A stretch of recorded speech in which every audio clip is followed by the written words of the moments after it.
నమస్తే. కాంగ్రెస్ పార్టీ బీజేపీపై ప్రజా charge sheet ను విడుదల చేసింది. సో మాట్లాడదాం, ఎందుకంటే లోక్సభ ఎన్నికల వేళ ఎవరికి వాళ్ళు తమ తమ వ్యూహాలతో ప్రజల్లోకి వెళ్తున్నారు. సో ప్రస్తుతం మనతో పాటు కాల్వా సుజాత గారు, కాంగ్రెస్ పార్టీ సీనియర్ నాయకురాలు, సో అదేవిధంగా కార్పొరేషన్ చైర్మన్. సో మేడం, ఎట్లా ఉంది ఈ యొక్క ప్రజా ఏదైతే ఛార్జ్ షీట్ ను విడుదల చేసిర్రు, ఎట్లా ఉండబోతుంది? దోపిడీ చేసినటువంటి మోదీ ప్రభుత్వం మీద ఈరోజు ఛార్జ్ షీట్ విడుదలయ్యింది కాంగ్రెస్ పార్టీ తరఫు నుంచి. ఎందుకోసం అంటే 10 ఏళ్ళు యాదుంచుకోవాలి మనం కన్నీరు పెట్టినటువంటి రోజుల్ని.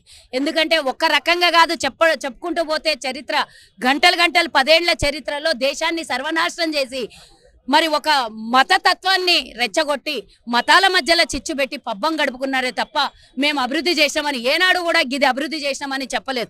ముఖ్యంగా నా తెలంగాణకు వస్తే ఇచ్చినటువంటి వాగ్దానాలు కనీసం 2 కోట్ల ఉద్యోగాలు, కనీసం స్విస్ బ్యాంక్లో నుండి లక్షల కోట్ల రూపాయలను తీసుకొని వస్తే జన్ధన్కి ఖాతాలో 15 లక్షలు వేస్తామన్నారు. మా తెలంగాణ ప్రజలకు ఒక్కరికి కూడా రాలేదు, నాకు రాలేదు, శ్రీకి కూడా రాలేదు. మరి మేమెందుకు ఓటేయాలి?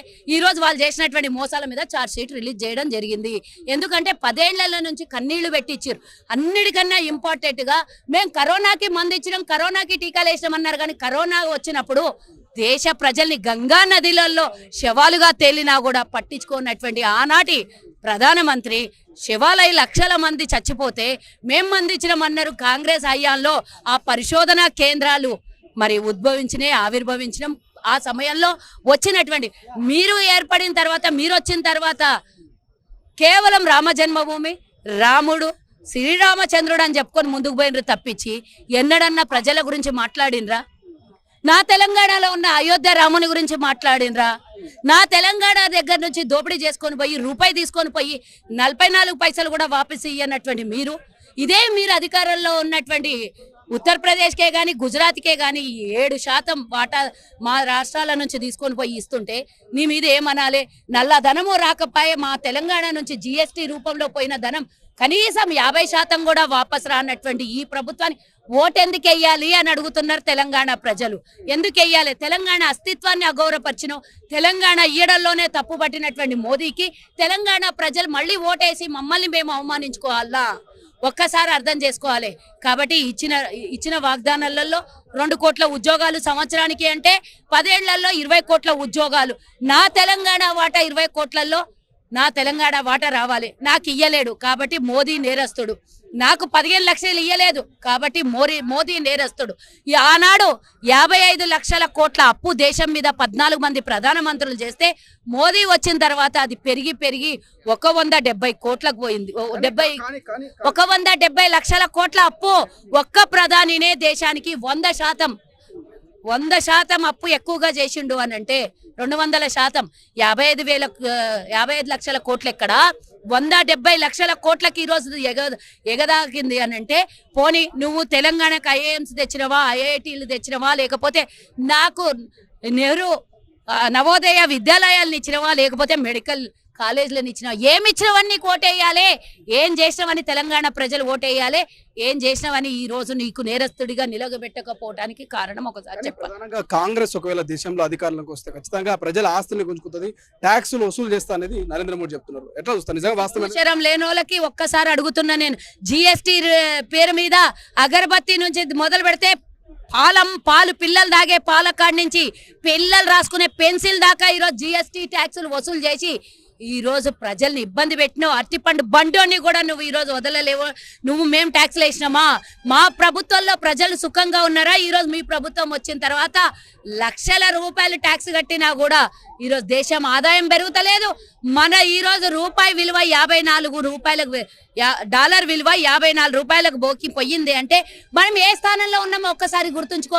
నిర్మలా సీతారామన్ అంత చదువుకొని ఆర్థిక శాఖ మంత్రి ఉన్నామే, ఏమంటది? డాలర్ విలువ పెరిగిందంట, రూపాయి విలువ తగ్గలేదంట. ఆమె మాట్లాడే మాటలకి దేశ సంపదని దోచిపెడుతున్నటువంటి వీళ్ళు. వాళ్ళకు కావాల్సిన గుజరాతీలకి దేశ సంపదను దోచిపెడుతున్నారు. వాళ్ళకు కావాల్సినటువంటి 22 మందికి ఈరోజు దేశ సంపదను దోచిపెడుతున్నారు.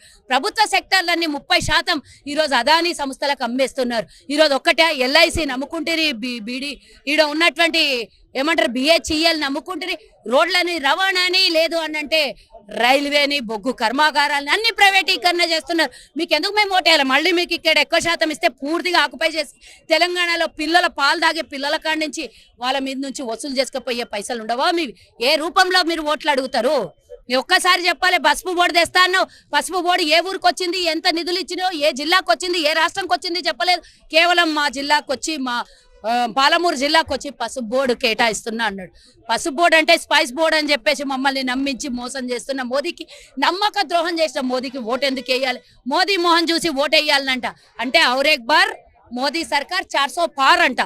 400 పార్ చేస్తే రాజ్యాంగాన్ని మార్చేస్తారా మీరు? రాజ్యాంగాన్ని మార్చేస్తారా? ఇప్పటికే ప్రభుత్వ సెక్టార్లలో ఉన్నటువంటి ఉద్యోగాలన్నీ 40% ఈరోజు మొత్తం ప్రైవేటీకరణ చేయడం వల్ల లక్షలాది మంది ఉద్యోగాల్ని కోల్పోయిండ్రు. రేపు పొద్దున కనుక వీళ్ళు వస్తే మళ్ళీ వస్తే పూర్తిగా ప్రైవేటీకరణ అయిపోతుంది. పూర్తిగా రాజ్యాంగం తీసేస్తారు. ఇక ఎన్నికలు ఉండవు. ఏ వర్గానికి కూడా కనీసం ఏది కూడా రిజర్వేషన్లు అందవు. పోతే పోవాలి అనుకుంటే ఈరోజు తెలంగాణ ప్రజలు ఆలోచించి ఓటేస్తారు కదా. భయపడుతుందా కాంగ్రెస్ పార్టీ బీజేపీకి? ఏమైనా భయపడుతుందా? మాకు భయం లేదు, వాళ్ళకి భయం ఉన్నది. వాళ్ళకి భయం ఉండే మా నాయకులందరూ గుంజుకుంటున్నారు. మీకు భయం లేకపోతే మా వాళ్ళు ఎందుకు తక్కువ పడుతున్నారు? మీకు భయం ఉంటే కదా 7 రాష్ట్రాలలో మా ప్రభుత్వాన్ని గుంజేసిను. ఎందుకు 300 మంది ఎమ్మెల్యేలు ఇప్పటిదాకా గుంజరు? మీరు సిగ్గుశరం ఉందా మీకు? సరే పోనీ, మీకు రాష్ట్రంలో ఎవరితో పోటీ ఉంటుంది? బీఆర్ఎస్ తోట, బీజేపీ, ఎవరితో మీకు ఫైట్ ఉంటుంది? ఈరోజు బీజేపీ అయితే చచ్చిపోయిన పాము, బీఆర్ఎస్ అయితే చచ్చిపోయిన పాము. ఇక కేంద్రంలో మా పోరాటం అంతా మోదీని గద్దె దింపాలి. డెఫినెట్ గా ఈరోజు అవినీతి పాలు చేసినటువంటి సామ్రాజ్యం వాళ్ళది. సామ్రాజ్యాన్ని ఏర్పరచుకొని దేశ సంపదనంతా కొంతమందికి అంటగడుతున్న వాళ్ళకి గద్దె దింపాలి అని అంటే రాష్ట్రంలో అయినా కేంద్రంలోనైనా వాళ్ళతోనే పోటీ. మీరేమో ఢిల్లీలో గద్దె దించడం బీజేపీని అనుకుంటున్నారు, కానీ ఇక్కడ గల్లీలో ఉన్నటువంటి బీఆర్ఎస్ మిమ్మల్ని గద్దె దించాలనుకుంటున్నది.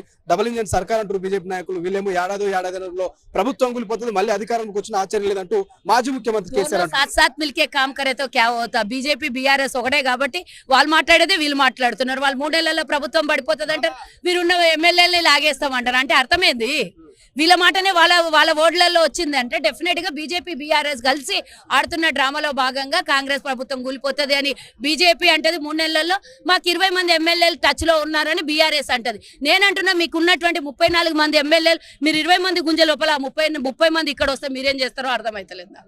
ఏం చెప్తారు? 12 సీట్లు ఇస్తే రాష్ట్ర ప్రభుత్వం మెడలు ఉంచుతా, మీకు ఖచ్చితంగా న్యాయం చేస్తా అంటున్నారు మాజీ ముఖ్యమంత్రి కేసీఆర్. 9 మంది ఇస్తే ఏ మొరగ పెట్టిండంటే 2019లో 9 మందికి ఇచ్చారు.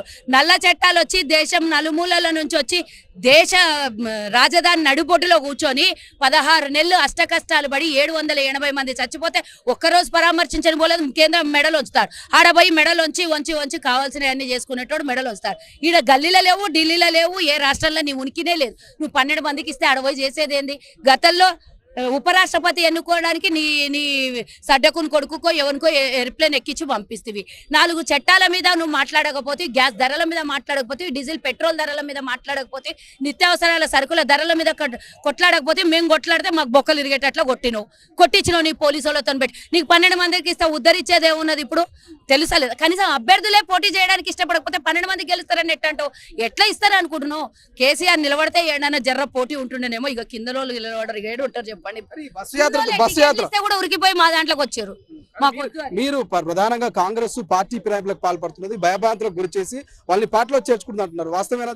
వాళ్ళనే పిలిచి అడగాలి, పోయిన వాళ్ళని పిలిచి అడగాలి. భయానికి పోయినరా, నువ్వు చేసే వేషాలకు పార్టీ ఇడిచిపెట్టి పోయినరా అని వాళ్ళని అడగాలి. మాకు మేము భయానికి గురి చేసినామా, లేకపోతే మా 12 మందిని గతంలో 20 మందిని గతంలో గుంజుకున్నట్టు మొత్తం విలీనం చేసుకున్నాం అన్నట్లు కాంగ్రెస్ సంస్కారం కాలేదు. మూతోడు జవాబు చెప్పినాము. కుక్క కాటుకు చెప్పు దెబ్బ ఎట్లా జరగాలని అట్లా జరుగుతుంది రాబోయే కాలంలో. ఫైనల్ గా మాజీ మంత్రి కేటీఆర్ అంటున్నారు, నువ్వు మగాడివైతే ఆ రుణమాఫీ చేయి 15 ఆగస్టు లోపల, నేను రాజీనామా చేస్తా, నువ్వు రాజీనామాకు సిద్ధమా అని అంటున్నారు. ఏం చెప్తావు? ఆయన ఏమున్నాడు ఆయన తెలుసుకోవాలి. ఎవరి మొగోడో ఆడోడో అనేది ఆయన అట్లాంటి మాటలు, అసభ్యకరమైనటువంటి మాటలు మాట్లాడితే నేను దానికి సమాధానం చెప్పలేను. కానీ ఒక్కసారి అడుగుతున్నా, మీ నాయనకు చెప్పు, నువ్వు గతంలో ఇస్తాను ఇంటికో ఉద్యోగం గురించి ముచ్చట మాట్లాడితే నిన్ను దింపేసాను. మళ్ళా చెప్పినా కూడా దింపేసాను. ఇప్పుడు మేము చెప్పినాము ఆగస్టు 15వ తారీఖు దాకా మేము రైతు రుణమాఫీ చేస్తాము.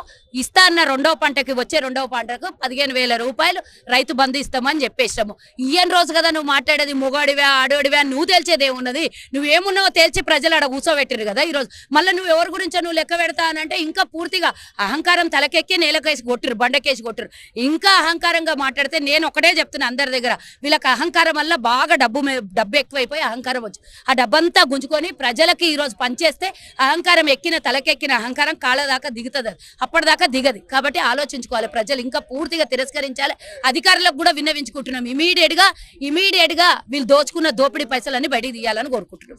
Thank you so much. ఇది మొత్తం మీద కాంగ్రెస్ ఏదైతే విడుదల చేసినటువంటి ప్రజా చార్జ్ షీట్ ద్వారా పార్లమెంట్ ఎన్నికల వేళ ప్రజల్లోకి వెళ్తాం, ఖచ్చితంగా మోడీ సర్కార్ ని గద్దె దించుతామనేటువంటి నినాదం చేస్తుంది. కెమెరా పర్సన్ అజయ్తో శ్రీశైలం, తొలి వెలుగు, హైదరాబాద్.